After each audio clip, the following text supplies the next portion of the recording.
दोस्तों, एक अमित नाम का पुलिस कांस्टेबल होता है। इसकी उम्र 25 साल के करीब थी। यह 6 फुट लंबा हट्टा कट्ठा जवान लड़का था। आज ये एक ऐसी लड़की के साथ संबंध बनाने वाला था। उस लड़की की उम्र महज 16 साल थी। यह उस लड़की के कमरे में जाता है और उससे बातचीत करने लगता है और थोड़ी देर के बाद अपने कपड़े उतारता है और उसके साथ संबंध बनाने लगता है। लगभग 2 बार उसके साथ संबंध बनाता है और जब थक जाता है तो वहीं पर लेट जाता है।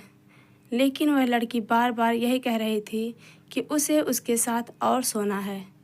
उसकी इच्छा कर रही है और उसके साथ काम करने का मन कर रहा है।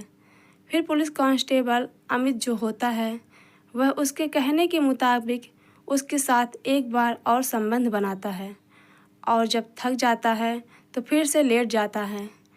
लेकिन वह लड़की फिर से बार बार यही कह रही थी कि उसके साथ उसे और सोना है और संबंध बनाना है। उसकी और इच्छा कर रही है। फिर से जब उसकी यह बात सुनता है तो वह हैरान और परेशान हो जाता है और यह सोचने लगता है कि आखिर एक 16 साल की लड़की ऐसा कैसे कह सकती है। फिर वो जैसे तैसे करके उसको समझा देता है और सुला देता है। फिर अगले दिन जब सुबह होती है तो वह नहा के तैयार हो पुलिस स्टेशन पहुंच जाता है और यही सोचने लगता है कि आखिर एक 16 साल की लड़की की इच्छा ऐसे कैसे हो सकती है। आखिर इसका राज क्या है। फिर दोस्तों, इसी सोच विचार में शाम हो जाती है। शाम के समय में यह अपने घर पे आता है, फिर खाना खाता है और रात के 10 बजे के करीब फिर उस लड़की के साथ संबंध बनाने लगता है। लगभग 2-3 बार उसके साथ संबंध बनाता है और जब थक जाता है तो वहीं पर लेट जाता है। लेकिन वह लड़की फिर से बार बार यही कह रही थी। उसका यही सवाल था कि उसे उसके साथ और सोना है और संबंध बनाना है। उसकी इच्छा और कर रही है। अब पुलिस कांस्टेबल अमित का दिमाग जो है वह ठनक जाता है और यह सोचने लगता है कि आखिर इसका राज क्या है, पूरा मामला क्या है। फिर दोस्तों, जैसे तैसे करके वह उसको फिर से समझा देता है और सुला देता है। फिर अगले दिन जब सुबह होती है तो वह नहा के तैयार होकर उस लड़की के घर पर चला जाता है। उसके माता पिता के घर पर चला जाता है और उनको पूरी कहानी बताता है कि मैं आपकी लड़की के साथ कितनी बार भी संबंध बना लूं, लेकिन उसकी इच्छा और ज़्यादा करती है। उसको काम वासना और ज़्यादा होती है। आखिर इसका राज क्या है। फिर लड़की का पिता उस लड़के को एक ऐसी कहानी बताता है, एक ऐसे राज के बारे में बताता है। जब पुलिस कांस्टेबल अमित उस राज के बारे में सुनता है तो उसके पैरों के नीचे से ज़मीन खिसक जाती है। उसके होश उड़ जाते हैं। दोस्तों, आखिर यह राज क्या था। जब आप इसके बारे में जानोगे तो आपके भी होश उड़ जाएंगे। आप भी दंग रह जाओगे और यह सोचने पर मजबूर हो जाओगे कि एक माता पिता अपनी 16 साल की बेटी के साथ ऐसा कैसे कर सकते हैं। इसलिए इस कहानी में आप अंत तक बने रहिएगा, क्योंकि इस कहानी से आपको एक बहुत बड़ी सीख मिलने वाली है। बाकी दोस्तों, हमारी आप लोगों से एक छोटी सी रिक्वेस्ट है। अगर अभी तक आपने हमारे चैनल को सब्सक्राइब नहीं किया है तो चैनल को सब्सक्राइब कर लीजिएगा और वीडियो को लाइक कर दीजिएगा। चलिए शुरू करते हैं और बताते हैं कि आखिर पूरी कहानी है क्या, पूरा मामला है क्या। दरअसल दोस्तों, इस कहानी की शुरुआत होती है बिहार के शेखुपुरा गांव से, जहां पर संदीप नाम का व्यक्ति अपने परिवार के साथ रहता था।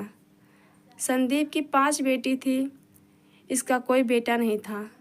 संदीप की पत्नी भी थी। यह अपने परिवार का पालन पोषण खेती किसानी करके किया करता था।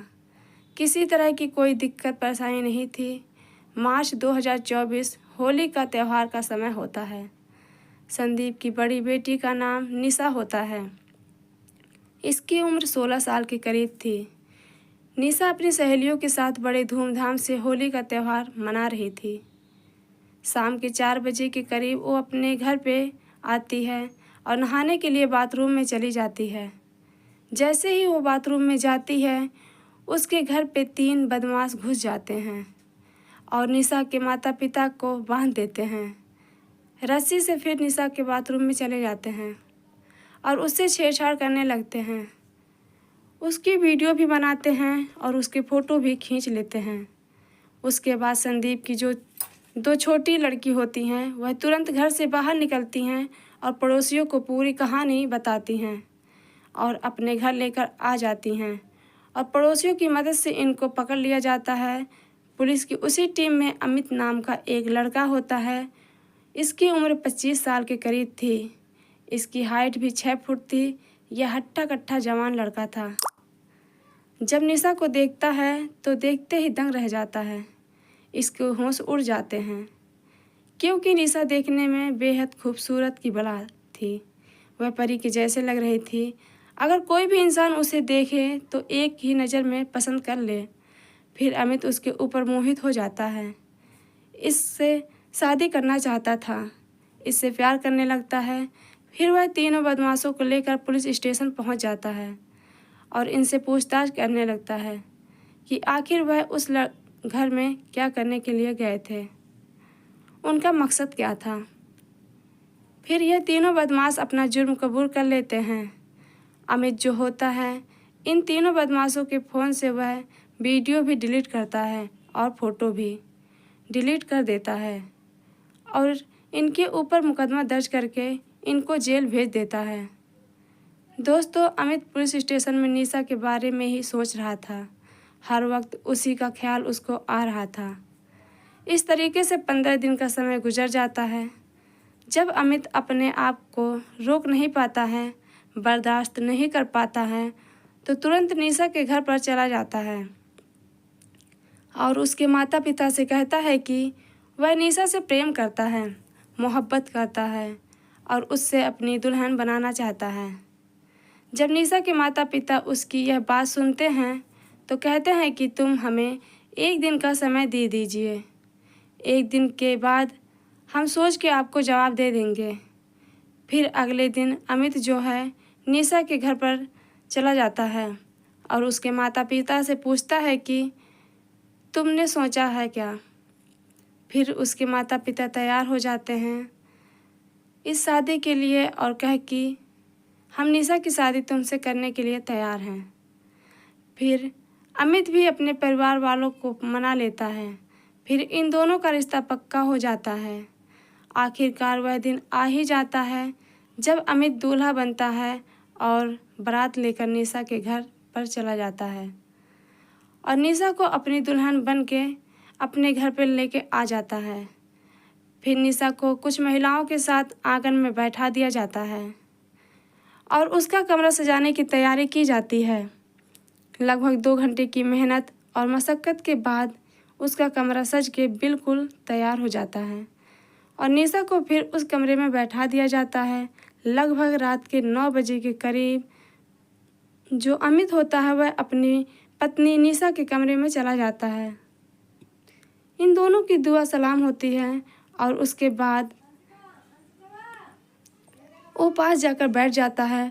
फिर वो उसका घूंघट उठाता है तो उसका घूंघट उठाते ही खुशी के मारे उछल जाता है क्योंकि निशा इतनी खूबसूरत थी कि उसने अपनी ज़िंदगी में इतनी खूबसूरत लड़की देखी ही नहीं थी। फिर लगभग 2 घंटे तक यह एक दूसरे से बातचीत करते हैं। फिर अमित निशा से कहता है कि आज हमारी सुहाग रात है और इस रात को हम एक यादगार रात बनाना चाहते हैं। दोस्तों, निशा जब उसकी यह बात सुनती है तो वह बड़ी खुश हो जाती है क्योंकि उसके चेहरे पर कोई सिकन नहीं थी, कोई मायूसी नहीं थी। वह तो चाहती थी उसका पति उसके साथ कब सुहाग रात मनाए। अमित अपने कपड़े उतारता है और एक एक करके निशा के कपड़े भी उतार देता है। अब ये दोनों बिल्कुल निर्वस्त्र हो चुके थे। अमित निशा के साथ सुहाग रात मनाने लगा था। लगभग 2-3 बार वो उसके साथ सुहाग रात मनाता है और जब थक जाता है तो वहीं पर लेट जाता है। लेकिन निशा उससे बार बार यही कह रही थी कि उसका मन और कर रहा है, उसकी इच्छा और कर रही है। अब जब अमित उसकी यह बात सुनता है तो दंग रह जाता है। उसके होश उड़ जाते हैं और यह सोचने लगता है कि आखिर इसका राज क्या है, पूरा मामला क्या है। वह यही सोच विचार कर रहा था कि इस राज का वो पता लगा कर रहेगा। इस विचार में दोस्तों वह अपनी पत्नी को समझाता है और सुला देता है और खुद भी सो जाता है। दोस्तों इस तरीके से लगभग 5 दिन का समय गुजर जाता है। एक दिन अमित अपने पुलिस स्टेशन जाने के लिए तैयार हो रहा था। वह अचानक अपने कमरे में एक टेबल पर दवाई रखी हुई देखता है और सोचता है कि यह दवाई तो मैं कभी लाया नहीं था, यह दवाई किसकी है। और फिर चुपके से वो दवाई उठाता है और अपनी जेब में डाल देता है और पुलिस स्टेशन पहुंच जाता है। पुलिस स्टेशन में वह उसको जब थोड़ा सा समय मिलता है तो नज़दीकी एक हॉस्पिटल में जाता है और वहाँ के डॉक्टर से जाकर मिलता है। उसको वह दवाई दिखाता है और यह पूछने लगता है कि आखिर इस दवाई का काम क्या है। फिर वह डॉक्टर जब यह दवाई देखता है तो दंग रह जाता है और अमित को पूरी कहानी बताता है और कहता है कि यह दवाई शक्तिवर्धक दवाई है, हार्मोन्स बढ़ाने वाली दवाई है। यह दवाई कम उम्र की लड़कियों को खिलाई जाती है ताकि कम उम्र में उनका शरीर विकसित हो जाए, बड़ा हो जाए। यह दवाई ज़्यादातर कोठों पर इस्तेमाल की जाती है। जब अमित डॉक्टर की यह बात सुनता है तो दंग रह जाता है, उसके होश उड़ जाते हैं और वह उस दवाई को लेकर अपने घर पर आ जाता है। दोस्तों अमित को अब पूरी कहानी समझ में आ चुकी थी कि निशा उसके साथ संबंध बनाने के लिए बार बार क्यों कहती थी। क्योंकि उसकी इच्छा करती थी, क्योंकि वह इन गोलियों का इस्तेमाल करती थी। आखिर निशा ही इन गोलियों का इस्तेमाल करती थी तो आखिर क्यों करती थी, क्या कारण रहा होगा, आखिर इसकी वजह क्या है, क्या इसका राज है। अब वो इस राज का पता लगाने के लिए पूरी तरीके से कोशिश करने लगता है। दोस्तों अमित एक दिन समय निकालता है और अपने ससुराल चला जाता है, यानी कि निशा के माता पिता के घर पर चला जाता है और उनसे जाकर बात करता है। जब भी मैं आपकी बेटी के साथ संबंध बनाता हूँ तो उसकी इच्छा और करती है, उसकी इच्छा खत्म नहीं होती है। आखिर इसका राज क्या है, इस राज को जानने के लिए ही मैं यहाँ पर आया हूँ। फिर निशा के पिता संदीप उसकी यह बात सुनते हैं और कहते हैं कि बेटा जैसा तुम समझ रहे हो ऐसा नहीं है। निशा की उम्र 16 साल नहीं है, उसकी उम्र महज 10 साल है। उसे हमने इस तरह की गोलियां खिला के उसके शरीर को विकसित कर दिया है, बड़ा कर दिया है।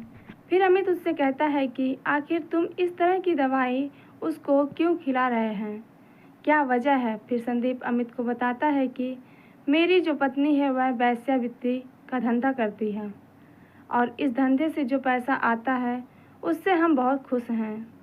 मेरी 5 बेटी हैं, मैंने सोचा कि मेरी बेटी भी बड़ी होकर इस धंधे में लग जाएगी और अच्छा खासा पैसा कमाएगी, लेकिन उसकी उम्र अभी कम थी, इसलिए मैंने उसको इस तरह की गोलियां खिलाई, इस तरह की शक्तिवर्धक गोलियां खिलाई ताकि कम उम्र में उसका जो शरीर है विकसित हो जाए, बड़ा हो जाए और इस धंधे में लग जाए।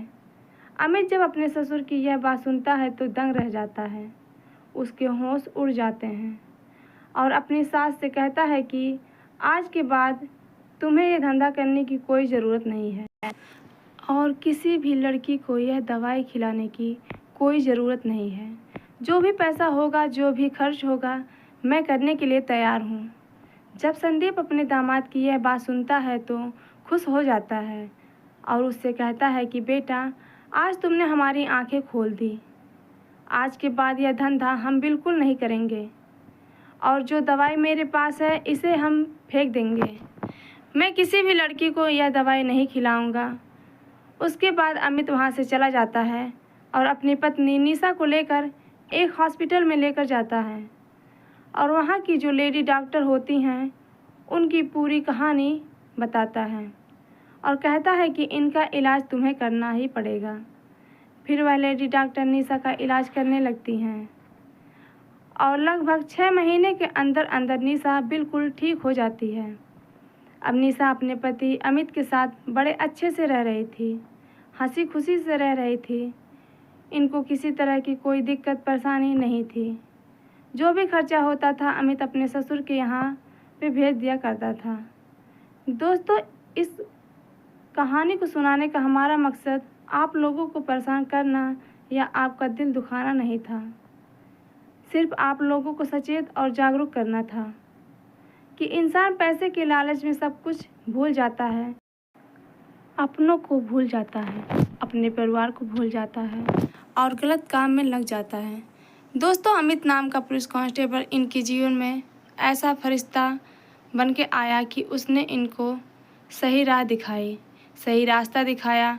आज यह लोग सही रास्ते पे आ गए हैं और किसी तरह का कोई गलत काम नहीं कर रहे हैं। इसलिए दोस्तों, कहा जाता है ना कि इंसान कभी ना कभी तो सुधर जाता है।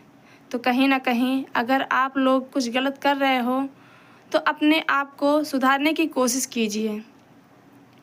एक ना एक दिन आपका जीवन भी बड़ा अच्छा हो जाएगा, क्योंकि दोस्तों जीवन बड़ा अनमोल होता है। ये जीवन बार बार नहीं मिलता है। बाकी आप लोग हमेशा खुश रहें, अपने परिवार में सुरक्षित रहें और हमारे वीडियो को लगातार देखते रहें। और हमारी आप लोगों से एक छोटी सी रिक्वेस्ट है, एक अपील है, अगर अभी तक आपने हमारे चैनल को सब्सक्राइब नहीं किया है तो चैनल को सब्सक्राइब कर लीजिएगा और वीडियो को लाइक कर दीजिएगा। चलिए दोस्तों, मिलते हैं फिर किसी और वीडियो में। तब तक के लिए धन्यवाद।